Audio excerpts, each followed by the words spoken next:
Hello, everyone. My name is Emily DeLay, and I'm a graduate instructor in the Fashion and Apparel Studies department at the University of Delaware. Thank you for joining the latest episode of the FASH455 interview series. This series provides our students with a unique learning opportunity to hear from industry experts and senior policymakers on current global textile and apparel trade and sourcing issues. Today, we are delighted to welcome Dirk Vantyghem as a distinguished guest speaker. Dirk is the Director General of the European Apparel and Textile Confederation, also known as Euratex. The global textile and apparel industry is becoming increasingly complex, shaped not only by conventional economic factors like production costs, but also by trade policy, geopolitical uncertainty, and rapidly evolving sustainability regulations. While much of our course is focused on the US market and the perspective of US brands and retailers, it is equally important to understand how these forces are unfolding in other regions of the world, particularly in Europe. The EU plays a distinctive role in the global textile and apparel system. It is one of the world's largest apparel consumer markets, home to many leading luxury fashion brands, and a global leader in setting sustainability and regulatory standards for textile and apparel. Therefore, developments in the EU have far-reaching implications for textile and apparel production, sourcing, and trade patterns worldwide. To help us understand the EU textile and apparel industry, we are very especially fortunate to have Dirk join us. His leadership at Euratex and extensive industry expertise will offer valuable insights into the latest developments in the EU textile and apparel sector, as well as their implications for the future of the global trade, sourcing, and international collaboration. I will also be joined today by Dr. Sheng Liu for today's interview. So, thank you again for joining us, Dirk. Can you please give our students a brief introduction to Euratex? For example, who are your members and how does Euratex support them in today's global business environment? Well, hello, Emily and Cheng. Happy to join your program and to, as you said, try to share a little bit what the European perspective. What happens here in Brussels, where I'm based, and to respond to your first question. So, Euratex role or Euratex mandate is really to represent the entire European textile and apparel ecosystem here in Brussels. To represent that ecosystem towards the European institutions, towards the European Union, who is, as you know, based in Brussels. And just to give you some, basic numbers, when I say the European textile industry, we're talking about roughly 200,000 companies, mostly small and medium-sized companies across the whole textile and apparel value chain, some from fiber makers, spinning, weaving, into fashion products, but also home textiles, technical textiles. So it's the whole textile universe, I might say, which is 200,000 companies, 1.3 million people working in the EU, and still generating a good turnover of around 170 billion euros, which is roughly 200 billion US dollars. So it's a considerable sector. And again, our role as Euratex is to be the voice of that whole textile ecosystem, lobbying with the European Commission, the European Parliament, to make sure that let's say, a regulatory framework for those companies is as supportive as possible. So it's lobbying, legislation, regulatory work, but also communication, visibility, networking, to basically support the competitiveness of those textile companies. Thank you so much, Dirk. And this kind of leads into our next question. How would you characterize the current state of the EU textile and apparel industry? What would you identify as the EU textile and apparel industry's core competitive advantages today compared with other major players such as Asia and the United States? Well, as you all know, the textile industry is a very globalized industry. Actually, in the EU, we tend to say that textile is officially the second most globalized sector of the European economy. So we are indeed very exposed to global competition. So we need to identify, how can we survive? How can we be competitive in that global context? As of today, what are the biggest challenges or struggles that we have? I would say it's about production costs, and then specifically the cost of energy is a big issue here in Europe. As a consequence of the war we have with Ukraine, the geopolitical crisis that we have very much today in the Middle East, etc. So energy costs is an issue. More broadly, cost of compliance. In here in Europe, we have a lot of rules and regulations, notably related to sustainability, and maybe we'll talk about it later. That has a cost to which our EU companies need to comply with. So that's a handicap. On the demand side, there is an issue with consumer confidence. So people basically buy less clothing products, and they tend to buy cheaper, lower quality clothing products. So whereas, of course, European manufacturing then in the fashion area tends to be in the higher end on the luxury market, high quality products, precious raw materials that have a cost. So it becomes increasingly, or it's a challenge to convince consumers to buy, a higher value clothing product, because there is a huge supply or a huge offer, let's say, from lower value online products that are on offer. So these are some of the challenges. Look at it, the positive side. We survive basically on innovation, on focusing on sustainability, quality. In the design segment, as you probably know, Europe is still the origin of high-end, top-class design in fashion industry. We all know what happens in Paris, Milan, etc. So these are some of the strengths that we still have. But it's really this design in combination with investing in innovation, new fibers, new textile machinery as well. So it's that combination that we try to remain globally competitive, I would say. Sure. So thank you so much again for sharing us these great insights, Dirk, and for joining the interview. So based on your conversation with your members, what are some of the key trends of EU fashion brands and retailers, their sourcing and their supply chain strategies? And also based on our learning, so we know the so-called intra-region trade has traditionally been a very important, pattern for EU, textile and apparel companies. Do you see this pattern remain stable, or it has started to shift? It's not an easy question. I think, especially in today's extreme volatile environment that we live in. So it's how to plan, how to forecast, I think nobody knows, because overnight things change, as we all know, especially these days. Still trying to what is happening on the European brand side, for sure. They, let's say, anticipate the legislation that is coming. Then the legislation specifically related to sustainability and transparency. We have a lot of new rules that are coming in to basically push the industry to be more sustainable, lower footprint, more traceability. All these things are coming in very fast, and so you can see the brands anticipating that legislation, so preparing to comply with even some of these rules. Most of these rules are not yet in place.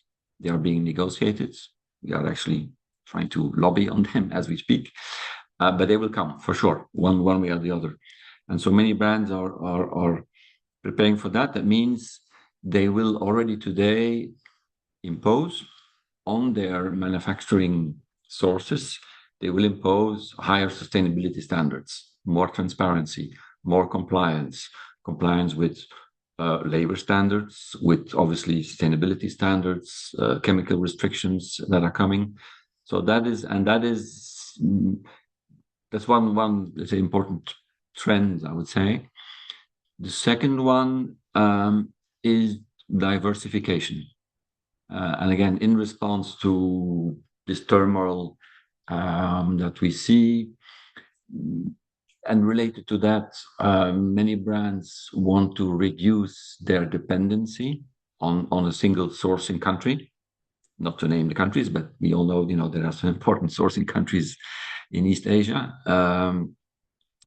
We can see several brands that, reduce their risk and therefore diversify their sourcing options. In that context, we certainly as Euratex try to promote what is called nearshoring. So we try to encourage brands to consider sourcing options closer to the market, so closer to the EU. And then we're talking Turkey, we're talking countries like Morocco, Tunisia, Egypt, so kind of, on the borders, so to speak, of the EU.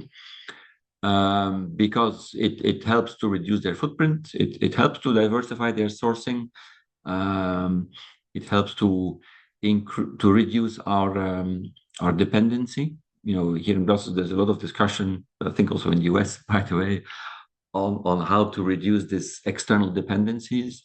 And so we tend to, in that debate, we tend to consider these neighboring countries like Morocco, Tunisia, Turkey, as part of Europe in a way, as part of the European kind of bigger area or bigger region. And therefore, trying to promote this a bit of nearshoring, trying to, I might say, bring back some of the production from China, Bangladesh, etc., nearby.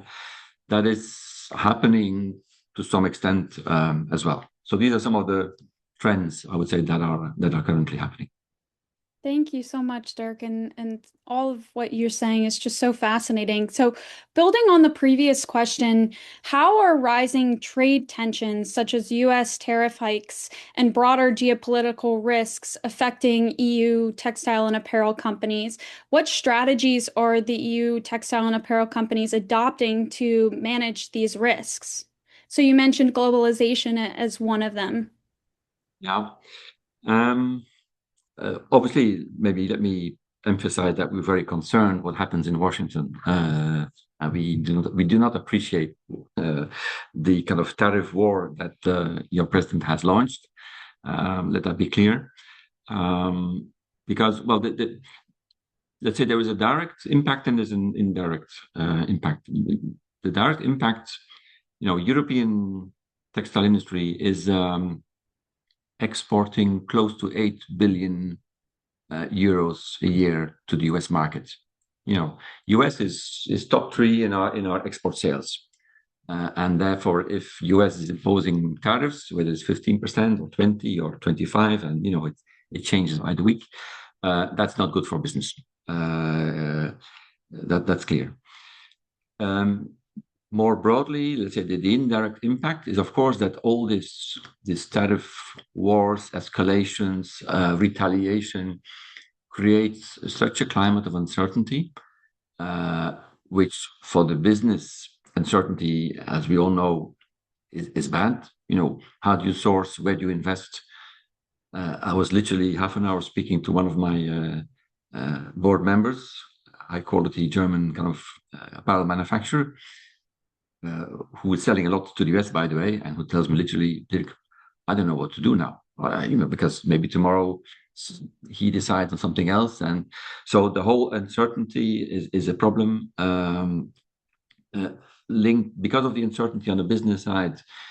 Again, the consumer confidence, people are afraid or not, because of the energy costs, not available to spend more money basically on buying clothing products.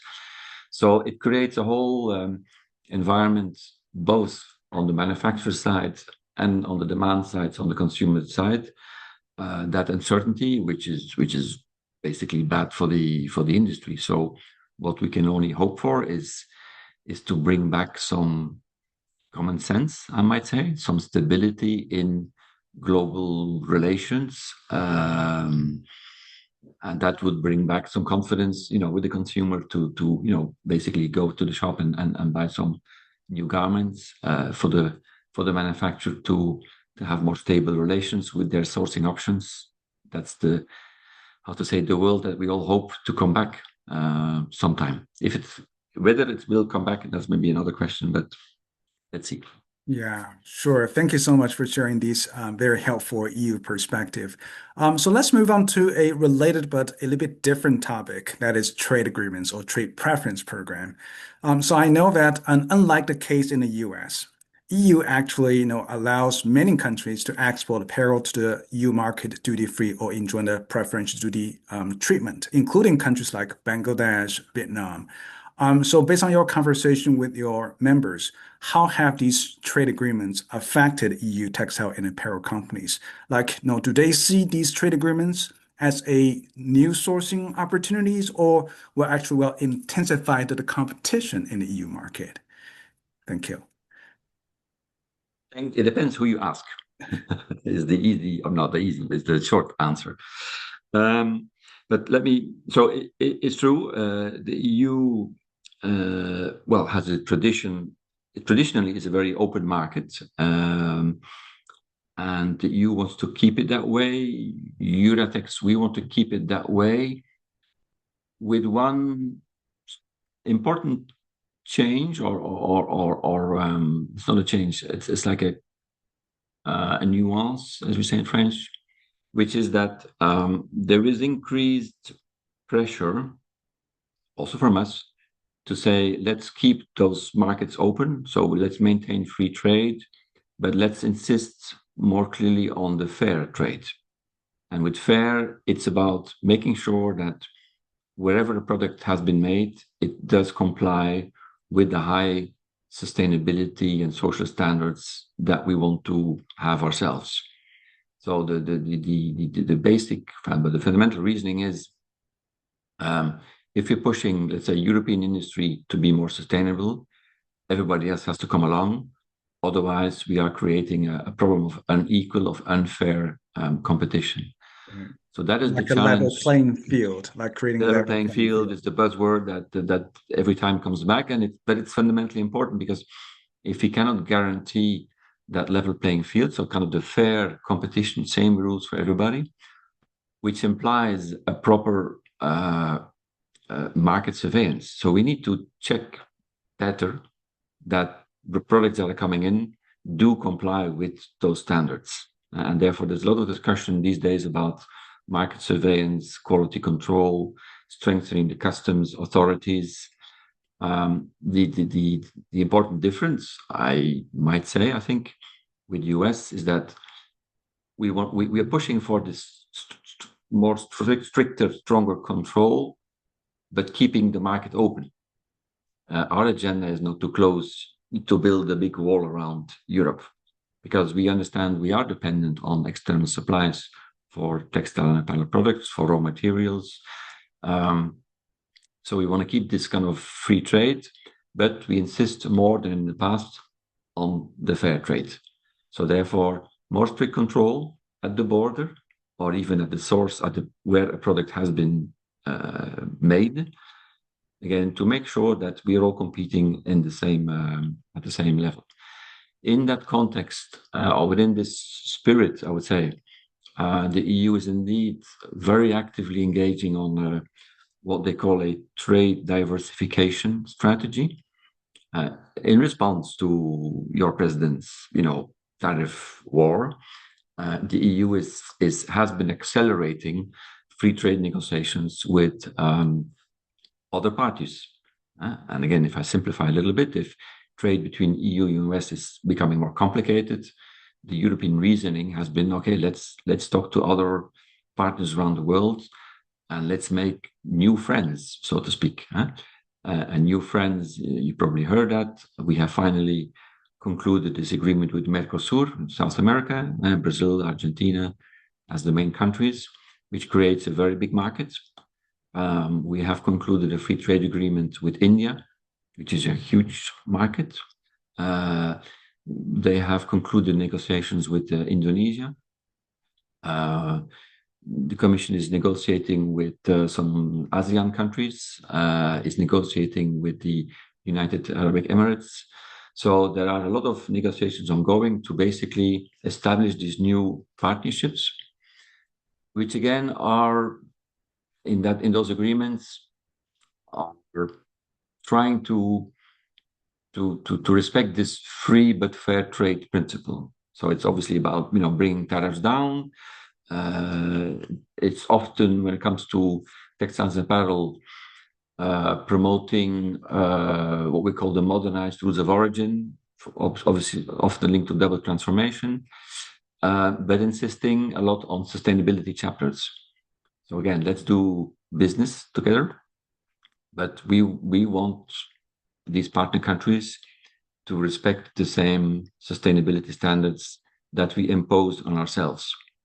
And as Euratex, we very much push for that. Again, otherwise we create an imbalance that would be negative. That will obviously have a bad impact on our companies here. So again, this is very much ongoing. Within our membership, we have it's a very big family, the Euratex family.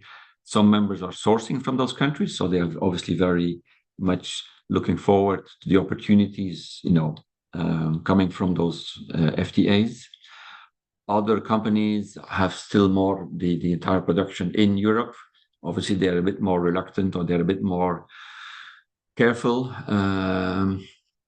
For example, with India, it's a huge potential, a huge production potential. The textile industry in India is a high priority industry for the Indian government. How much support will there be given to the Indian industry to come into the European Union, and vice versa? How will India guarantee market access for European products into the Indian market? Question mark. So we need to watch carefully on a proper implementation of those agreements. That's where we are for the moment. Sure. Thank you so much, Dirk. And definitely, just a quick, like a reflection or feedback. And I just feel like these trade agreements are very proactive. That they're not simply, saying, let's just protect the domestic industry, but really how to leverage these new trade agreements to create new opportunities, market access opportunities to, facilitate sustainability, or maybe even to shape the new supply chain partnership, between EU and also countries around the world. Yeah. Thank you. Thank you so much for those insights, Dirk. And let's move on to another critical topic. Like my Gen Z peers, I care very much about sustainability. The European Commission launched the EU Strategy for Sustainable and Circular Textiles in 2022. How does the EU textile and apparel industry address the strategy so far, both in terms of opportunities and implementation challenges? And for example, how do EU textile and apparel firms balance sustainability leadership with cost competitiveness? Is there a real risk of shifting production outside of the EU as a result? $1 million question, Emily.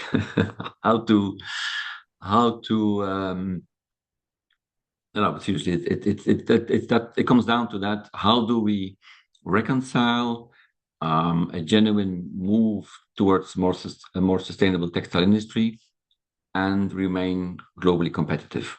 So can these two be, achieved together? And I repeat, it's a critical question, and there's no obviously simple answer. But so the textile strategy that you refer to, indeed, it was launched back in 2022. As you may know, the main objective is indeed to push our industry to be more sustainable, more transparent, to push for higher quality, higher value products on the EU single market, etc., etc. So since the strategy was launched in 2022, we've been busy here in Brussels to translate that vision from the strategy into legislation, and that process is still ongoing. So the communication that was released in March 22 essentially, it was the vision. It was, where do we want to be in 2030, essentially, with the textile industry. And again, since then, the Commission has been very active to put all this into draft legislation. And so we're talking about eco-design regulation, we're talking about waste framework directive, EPR schemes, digital product passport, chemical restrictions. So there's a long list of legislation. Some of it specifically for textiles, other applies to different sectors. But so it's all about really translating that vision into creating a new framework. And I often say in presentations, the textile industry used to be a fairly unregulated industry. Tomorrow it will become a very regulated sector. And that makes many companies nervous because it's about, what will be the cost? What does it mean for me? Do I come out stronger as a result of that? Or does it affect my competitiveness? So it's all a balancing act, and that's our daily work. We are very much involved as Euratex in this whole regulatory work. And honestly, it's also for us a balancing act between understanding the cost of compliance. How can we make sure that, again, if our companies, our 200,000 companies in Europe comply, that the rest of the world will follow? Because if you're the only one, let's say, waving the sustainability flag and somebody else is not doing so, again, we're in trouble. So how do we ensure that this EU strategy and all these rules that are being set up will not just be like in the EU single market, but would apply for all? In theory, that is the case because all of that legislation clearly says on paper that these rules will apply to all textile products entering the EU single market. So regardless if they are made here in Belgium or in Bangladesh or Brazil, they will have to comply with certain quality standards. Again, the question then is what I mentioned before: how are we going to control those products made in Brazil or Bangladesh that they do effectively comply with those higher sustainability standards? So how can we ensure the enforcement and even the enforceability of a legislation? Because a law is a theory. In theory, we want to control everything. But then if in practice there is no capacity in terms of customs authorities or technically you cannot measure certain things. So we need to constantly balance this efforts to push the industry to be more sustainable, because we care about that kind of fundamentally. But we have to make sure that the legislation is realistic, will apply to everybody, will be measurable. Because if you cannot measure the implementation of a law, don't make the law. And that is then it comes to these are principles, but then it translates really into very technical discussions on, for example, in the eco-design regulation, we are currently discussing should there be compulsory recycled content in every garment that is being produced. You can say it would be great, to promote recyclability, etc. But then you have to think about the technicality, about the costs. So then come in all those more details, but very important details to assess whether a regulation is good or not good. And that's, of course, our daily work that we do with our membership in committees, working groups, discussions with the European Commission to have this kind of good framework, again, that is on the one hand promoting sustainability, sustainable textiles, but at the same time offering a framework where a competitive, sustainable company can prosper. So, and that's the whole balancing act that we try to do on a daily basis. Absolutely. And also, I think, just based on your comments, it just reminds us, it becomes ever more important for policymakers, for legislators to engage with the industry so that these regulations can be industry relevant and even industry friendly because they become ever more complicated will have huge impacts on companies, their business. Yeah. Exactly. Yeah. Yeah. And also building on a previous question, so we know there's a lot of discussion these days about very specific about textile to textile recycling. Do you see this will have a role to play in the future of the EU textile and apparel industry? And also, a lot of discussion currently feel like, like the current capacity remains very limited. So, what are these factors or what are the most critical bottleneck we should break to scale up the textile to textile recycling capability, in the EU or maybe around the world as well? Yeah. Thank you. Yeah, it's another kind of major topic on which we work on, which we also took some initiatives beyond our regular kind of policy work by creating even a separate entity, which is called Rehabs, which is all about promoting this textile to textile recycling. Because it's true. I mean, as of today, the numbers in the EU are pretty terrible in the sense that today there is less than 1% of textile to textile recycling. Less than 1%. Nothing. It doesn't happen. It doesn't work. And yet we made some studies, or we have commissioned some studies. Rough estimate is that we are generating approximately 15 million tons of textile waste every year in the EU. That's a big pile, 15 million tons. And so the whole question is, how are we going to manage this big pile? And obviously, it's about the eco design. So it's kind of upfront, make more sustainability friendly design of your garments. It's about reuse. Secondhand market becomes bigger and bigger for sure.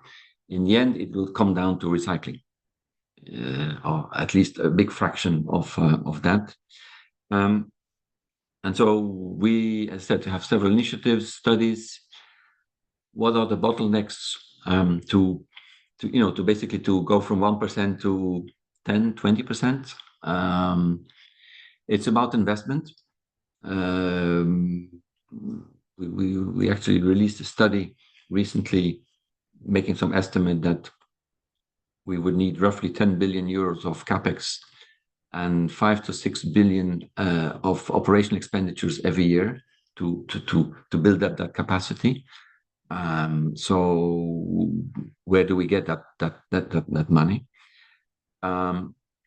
Technology-wise, there's a lot happening here in Europe in the sense of innovation on both chemical recycling, mechanical recycling, combinations.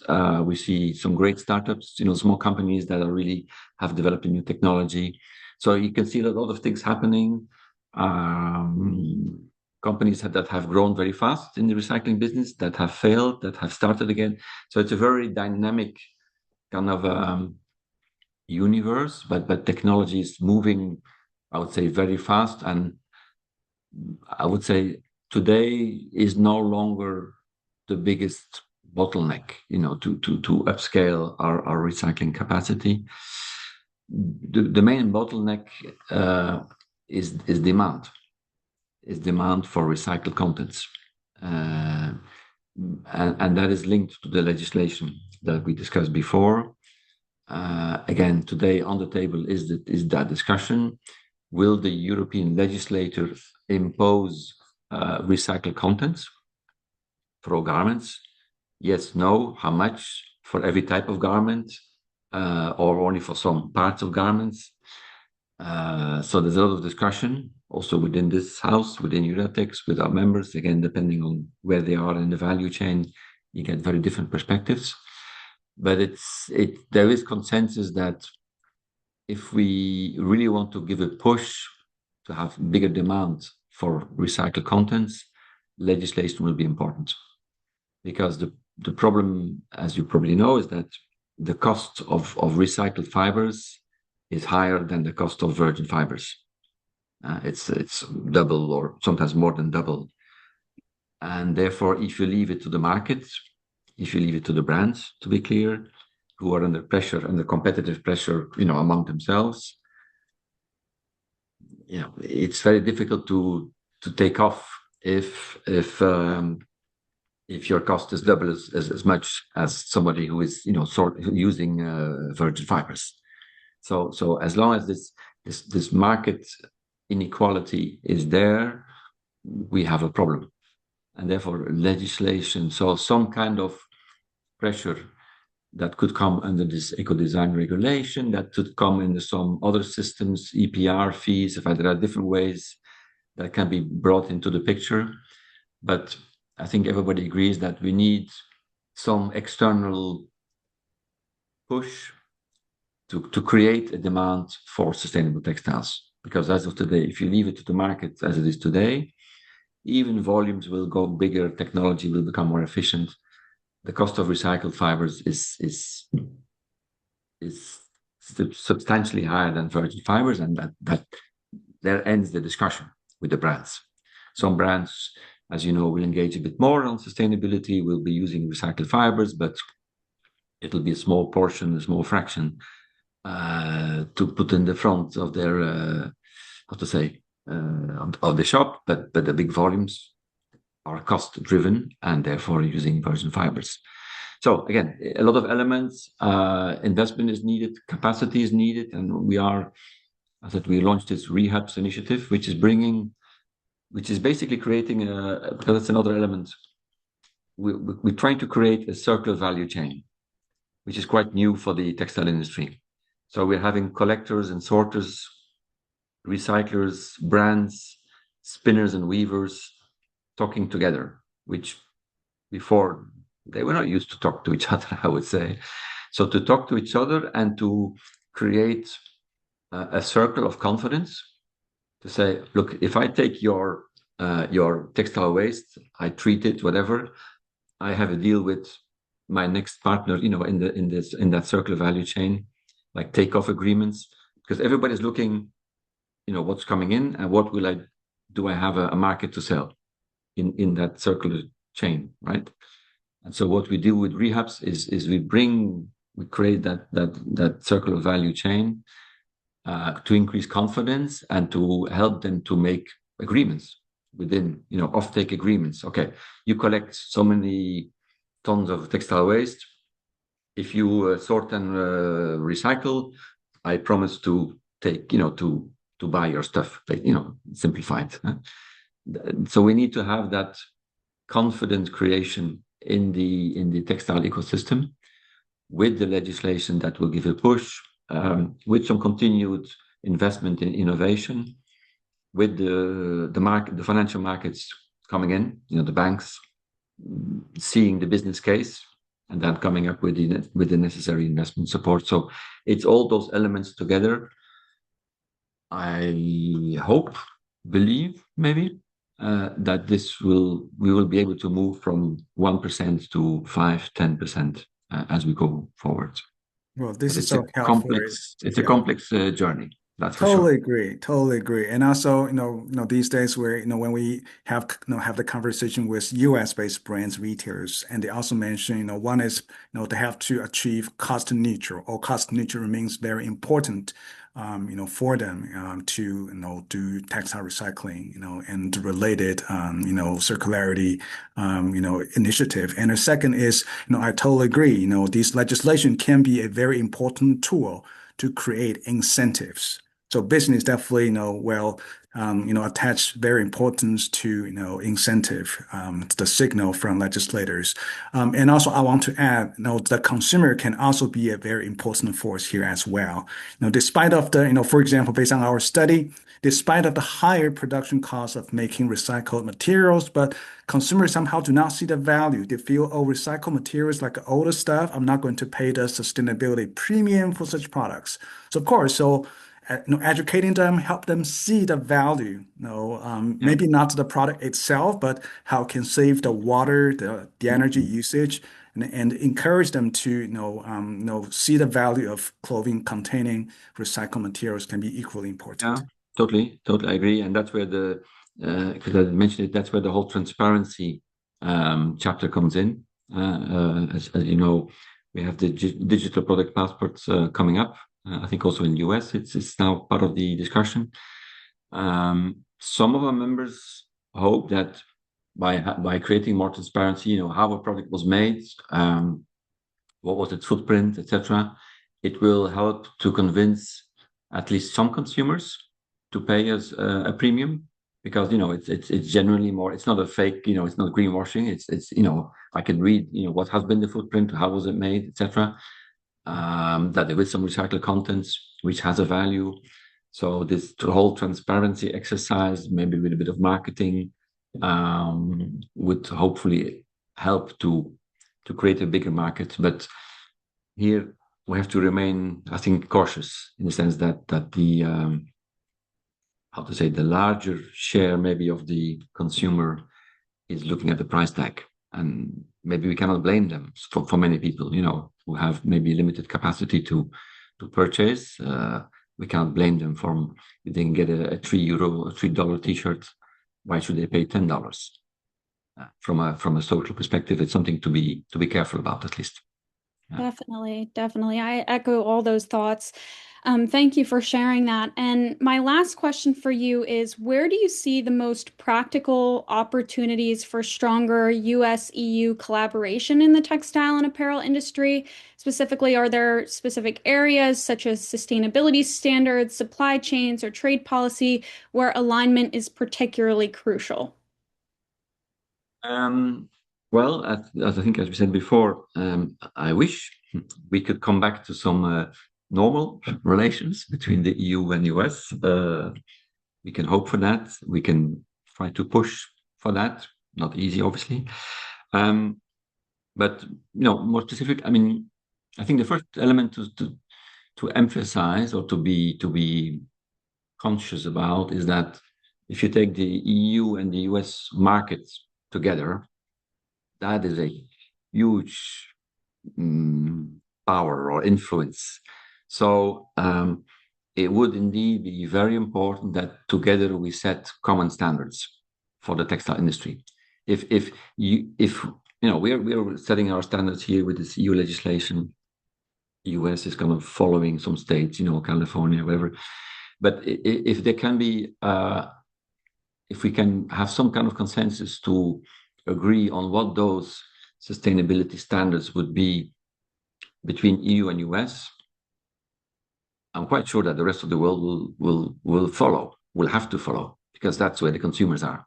So some stronger cooperation, whatever we call it, dialogue, would be important on trying to set some common standards. And we took some small steps with our US counterparts, but it's something we need to work on, I would say. Second, of course, that's maybe today with the wishful thinking, but again, looking at the economic and political power of the EU and US, I would dream maybe today that we can work together to restore some, how to say, global regulatory framework, put back some confidence in WTO, for instance. Again, it's a bit wishful thinking today. I know that, but let's think into the future. I mean, that's the role that Europe and US have played in the last decades to establish this kind of a global scheme of rules and confidence. So if one day we can go back to play this role together, I think that would be important. And then maybe finally, I think there have been in the past some ongoing discussion, on mutual recognition of technical standards, which, as far as I know, for example, on PPE, etc., which have not really, which were not concluded. So if we can maybe, I mean, the bigger political framework is complicated for sure, but if there can be some bilateral, more technical discussions on mutual recognition of certain technical standards, just to facilitate trade between EU and US, I think that would be great. So I think we have enough things on the table to work together in the years to come. Thank you so much. This concludes our interview again. Thank you so much for joining us and sharing so many great insights. We truly appreciate it, Dirk. You're welcome.